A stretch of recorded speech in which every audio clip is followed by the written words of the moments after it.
அதான் Mister Gold, தரத்திலையும் அளவுலையும் நோ காம்ப்ரமைஸ். மிஸ்டர் கோல்ட் 100% கடல் எண்ணெய்.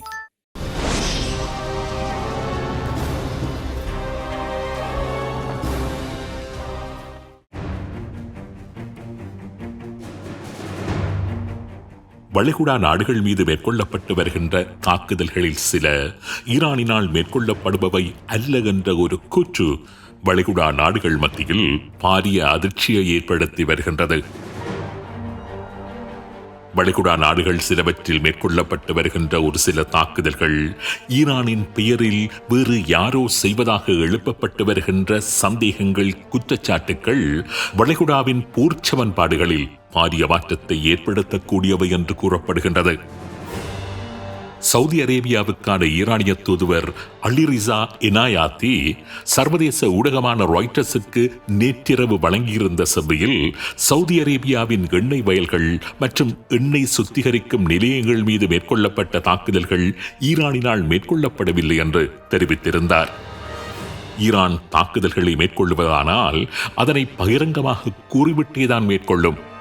ஆனால் சவுதியின் எண்ணெய் சுத்திகரிக்கும் நிலையம் மீது மேற்கொள்ளப்பட்ட தாக்குதல்கள் ஈரானினால் மேற்கொள்ளப்படவில்லை என்று சவுதிக்கான ஈரானிய தூதுவர் தெரிவித்தார். சவுதி அரேபியாவின் எண்ணெய் சுத்திகரிக்கும் நிலையம் மீதான தாக்குதலை ஈரான் செய்யவில்லை என்றால் அந்த தாக்குதல் வேறு எந்த தரப்பால் மேற்கொள்ளப்பட்டது? அமெரிக்காவின் CIA-யினாலா அல்லது இஸ்ரேலிய மொசாட்டினாலா? ஒருவேளை இந்த உளவுப் பிரிவுகள் சவுதி மீதான தாக்குதலை மேற்கொள்ளுவதானால் இதற்காக அதனை அவர்கள் மேற்கொள்ள வேண்டும். அதனால் கிடைக்கக்கூடிய பலாபலன்கள் என்ன? சந்தேகங்களை மற்றொரு கோணத்தில் பார்ப்பதானால் ஒருவேளை ஈரான் இந்த தாக்குதல்களை மேற்கொண்டுவிட்டு வேறு ஒரு தரப்பின் மீது பழியை போட முனைகின்றதா? இந்த விடயங்கள் பற்றித்தான் இன்றைய உண்மையின் தரிசனம் நிகழ்ச்சியில் சுருக்கமாக பார்க்க இருக்கின்றோம். கடந்த மார்ச் மாதம் 2ஆம் தேதி சவுதி அரேபியாவின் ரஸ் டனூரா ரிஃபைனரி என்ற எண்ணெய் சுத்திகரிப்பு நிலையம் மீது மேற்கொள்ளப்பட்ட ட்ரோன் தாக்குதலை தொடர்ந்து அந்த நிலையத்தின் செயற்பாடுகளை நிறுத்தியிருந்தது சவுதி அரேபியா. நாளொன்றுக்கு 5,50,000 பேரல்கள் எண்ணெய் உற்பத்தி செய்கின்ற மிகப்பெரிய நிலையம் அது. அதேபோன்று நாளொன்றுக்கு சுமார் 1 மில்லியன் பேரல்கள் எண்ணெய் உற்பத்தி செய்கின்ற ஷைபாத் ஆயில் ஃபீல்ட் என்ற எண்ணெய் வயல் மீதும் ட்ரோன் தாக்குதல் முயற்சிகள் மேற்கொள்ளப்பட்டிருந்தன. இந்த தாக்குதல்களைத்தான் அவைகள் ஈரானினால் மேற்கொள்ளப்படவில்லை என்று சவுதிக்கான ஈரானிய தூதுவர் இப்பொழுது கூறியுள்ளார். அந்த தாக்குதல்களை ஈரான் செய்யவில்லை என்று மறுதளிப்பதன் கூடாக ஈரான் அல்லாத வேறு ஒரு தரப்பின் மீது அந்த தாக்குதல் குற்றச்சாட்டை மிக கவனமாக திருப்பி விடுவதில் வெற்றி கண்டுள்ளார் சவுதி அரேபியாவுக்கான ஈரானிய தூதுவர். இன்னும் குறிப்பாக கூறுவதானால் இதுபோன்ற சதிகளை செய்வதில் பெயர் பெற்ற இஸ்ரேலின் மொசாட் அந்த தாக்குதல்களை செய்திருக்கலாம் என்ற கோணத்தில் தான் சந்தேகத்தையும் ஊகத்தையும் மற்றவர்களது சிந்தனைக்கு விட்டுள்ள அந்த செவ்வி அமைந்திருந்தது. என்னை பொறுத்தவரையில் இதுபோன்ற சதிகளை மொசாட் செய்திருக்குமா என்று கேட்டால் செய்திருப்பதற்கான சாத்தியத்தை முற்றாக மறுக்க முடியாது. இதுபோன்ற சதி நடவடிக்கைகளை செய்வதில் கைதேர்ந்த ஒரு உளவு அமைப்புத்தான் மொசாட். மத்திய கிழக்கு நாடுகள் மத்தியில், குறிப்பாக ஈரானுக்கும் அரேபிய நாடுகளுக்கும் இடையில் நிரந்தர பிளவுகள் இருப்பதென்பது இஸ்ரேலின் இருப்புக்கும் பாதுகாப்புக்கும் மிக மிக அவசியமான ஒன்று.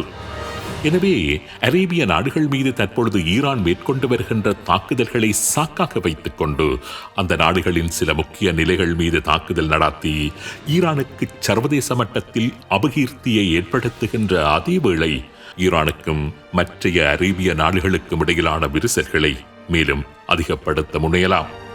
இப்படியான ஒரு தேவை இஸ்ரேலிய தரப்புக்கு இருக்கின்றது என்பதில் சந்தேகமில்லை.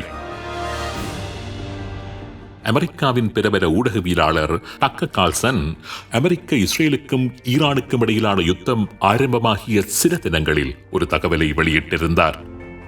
சவுதி அரேபியாவும் கட்டாரும் சில மொசாட் உளவாளிகளை கைது செய்திருந்ததாகவும் இந்த நாடுகள் மீது குண்டு தாக்குதல்களை நடாத்திவிட்டு பழியை ஈரான் மீது போடுவதற்கான சதி முயற்சியில் அவர்கள் ஈடுபட்டது கண்டுபிடிக்கப்பட்டதாகவும் அவர் கூறியிருந்தார்.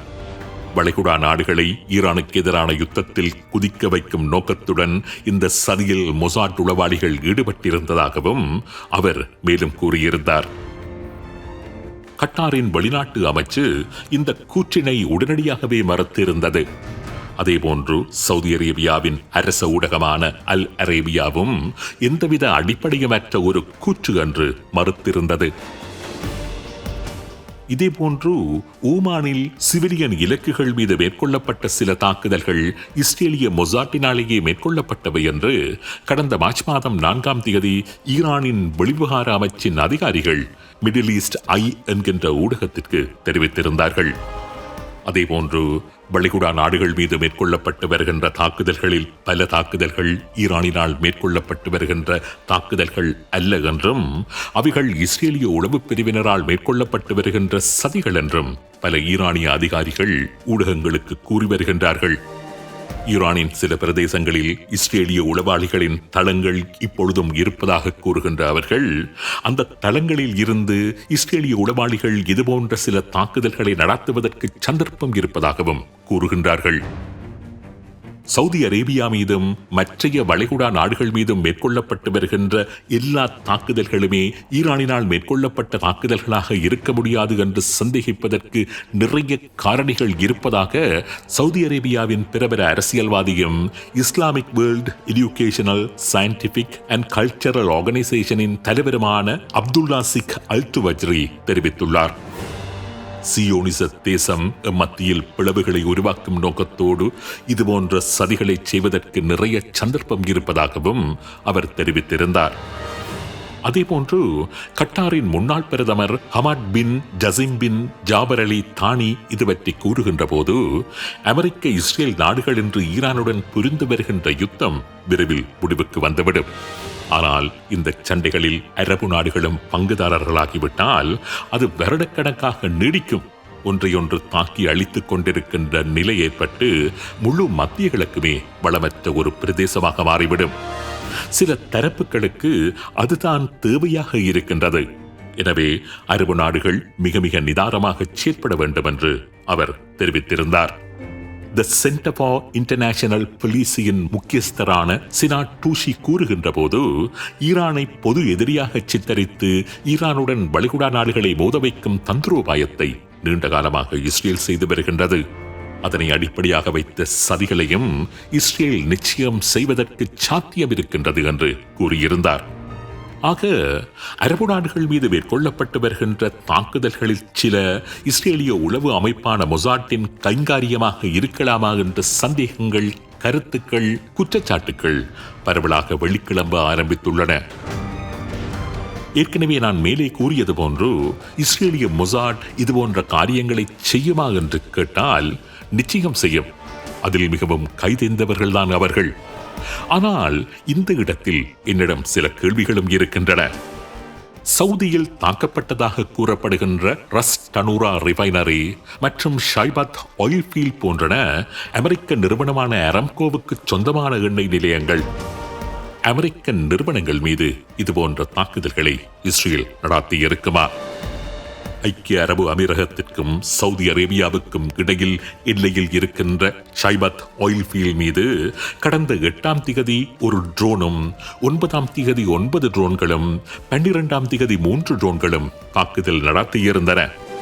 சவுதி அரேபியாவில் இருக்கும் ஒரு அமெரிக்க எண்ணெய் நிறுவனத்தின் மீது இத்தனை தாக்குதல்களை இஸ்ரேலிய மொசாட்டினால் தொடர்ச்சியாக செய்வதற்கு சாத்தியம் இருக்கின்றதா? இஸ்ரேல் அப்படி செய்கின்ற போது மத்திய கிழக்கின் மீது தனது கண்களை அகல விரித்து பார்த்துக் கொண்டிருக்கின்ற அமெரிக்காவின் கண்களுக்கு அவை தெரியாமல் இருக்குமா? அயத்துல்லா கமேனி கொல்லப்பட்டதன் பின்னர் ஈரானின் படைத்துறை தலைமைக்கும் பிராந்திய தளபதிகளுக்கும் இடையிலான தொடர்புகள் முற்றாக துண்டிக்கப்பட்டு விட்டதாகவும் பல தாக்குதல்கள் மேலிட உத்தரவில்லாமலேயே ஈரானிய இஸ்லாமிய புரட்சிகர படையின் பிராந்திய தளபதிகளால் மேற்கொள்ளப்பட்டு வருவதாகவும் ஈரானின் வெளிவிவகார அமைச்சர் கூறியிருந்தார். மத்திய கிழக்கு நாடுகள் மீது இனிமேல் தாக்குதல்கள் நடத்தப்பட மாட்டாது என்று ஈரானின் ஜனாதிபதி பகிரங்கமாக தெரிவித்த மறு நிமிடமே ஈரானின் இஸ்லாமிய புரட்சிகர பாதுகாப்பு படை கட்டார் மீதும் வேறு பல மத்திய கிழக்கு நாடுகள் மீதும் கடுமையான தாக்குதல்களை ஆரம்பித்திருந்தார்கள். அப்படியிருக்க இஸ்லாமிய புரட்சிகர படை மேற்கொண்டு வருகின்ற தாக்குதல்களின் பள்ளி இஸ்ரேலின் உளவுப் பிரிவு மீது போடப்படுவதற்கான சாத்தியத்தையும் இலகுவாக புறந்தள்ளிவிட முடியாது. இதுவரை வளைகுடா நாடுகளின் மீது ஈரான் சுமார் 2000 ஏவுகணை மற்றும் ட்ரோன் தாக்குதல்களை நடத்தியிருக்கின்றது. இன்று கூட துபாய் சர்வதேச விமான நிலையம் மீதும் ஃபுஜாரியா தொழிற்பேட்டை மீதும் ஈரான் தாக்குதல் நடத்தியிருக்கின்றது. வளைகுடா நாடுகளில் உள்ள அமெரிக்க இலக்குகளை மாத்திரமல்ல, அதனது உட்கட்டுமானங்கள், பொருளாதார இலக்குகள் மீதும் ஈரான் மிக கடுமையாக தாக்கிக் கொண்டிருக்கின்றது. அப்படியான தாக்குதல்களை தொடர்ந்து ஈரான் மேற்கொள்ளும் என்றும் ஈரானின் புதிய சுப்ரீம் லீடரான முஜ்தபா கமேனி பகிரங்கமாக தெரிவித்தும் இருக்கின்றார்.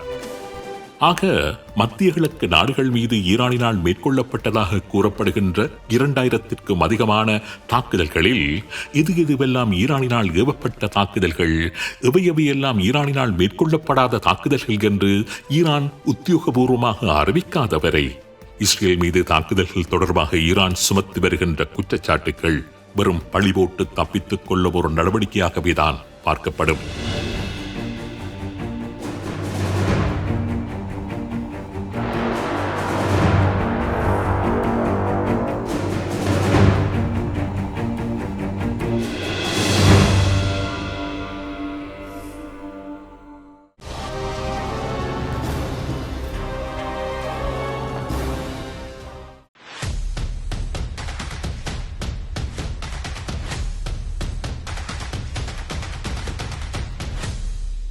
அதான் மிஸ்டர் கோல்டு. தரத்திலையும் அளவுலையும் நோ காம்ப்ரமைஸ். மிஸ்டர் கோல்ட் 100% கடலெண்ணெய்.